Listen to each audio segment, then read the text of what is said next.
From KUNC and the NPR network, this is In The NoCo. I'm Erin O'Toole. A lesser-known piece of U.S. immigration law allows for some people who enter the country illegally to be detained and quickly deported, and without typical legal proceedings. Until recently, this policy applied to people without legal status who had been in the country for less than 2 weeks if they were detained near the U.S. border. But President Trump dramatically expanded that policy, which is called expedited removal, on the first day of his new term.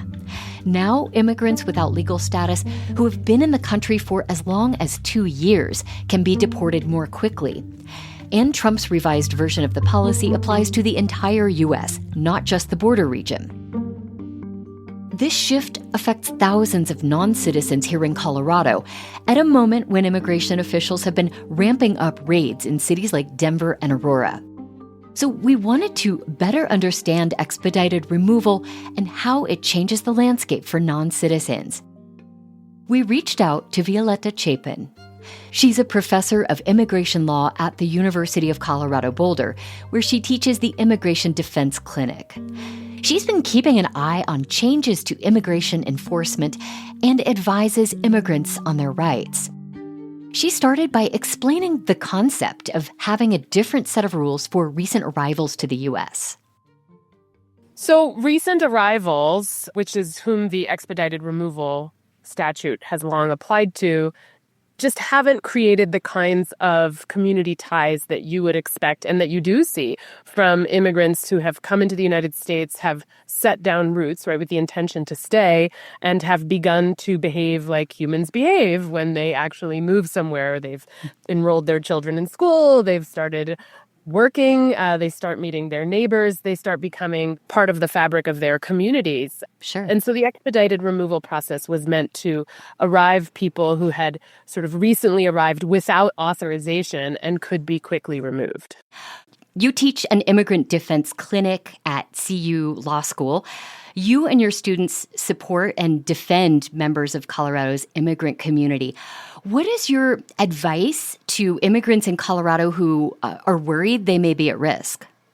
Sure. So we've had several of our clients reach out. We represent a wide variety of non-citizens, many of whom are lawfully here, and some of whom are not.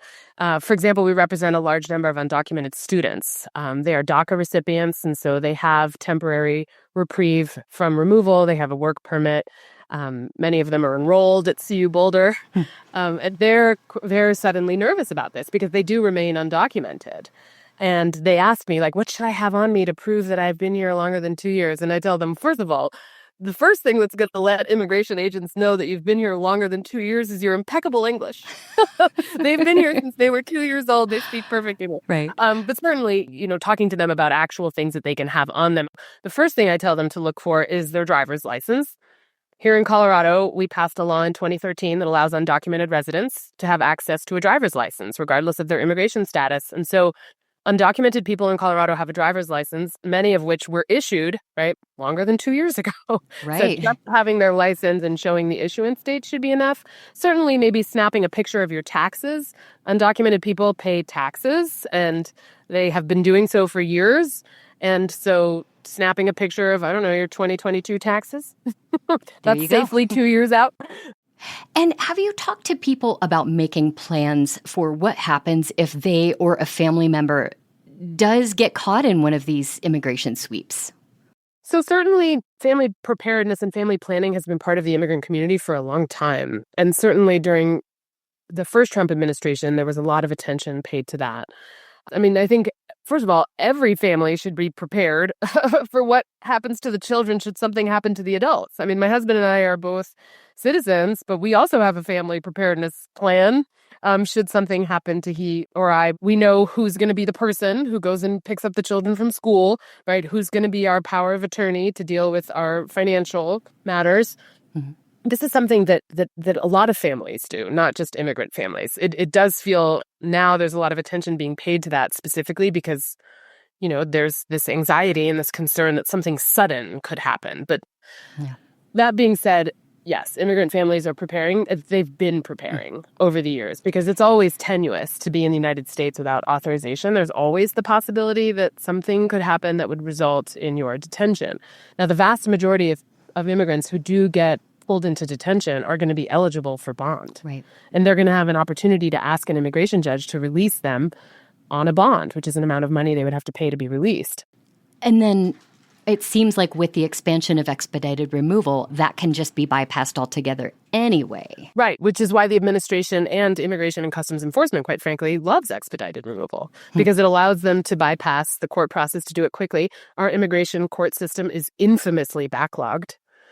There's millions of cases pending before the immigration court. Many of them take years and years and years to resolve. We just helped a woman win asylum in my clinic. She's originally from Guatemala. She came with her 12-year-old daughter, and we were able to win their asylum case, but it took 8 years, Erin. Wow. 8 years. Wow. I imagine there's a lot of fear and uncertainty, especially with all of these really rapid shifts in policy. What are you hearing about how this is changing the way people live their day-to-day lives? The Trump administration has been very effective at instilling a tremendous amount of fear and anxiety in the immigrant community, but also, quite frankly, I think that's what millions of Americans wanted. They voted for what they hoped would be quick, seismic change. And that is what's happening.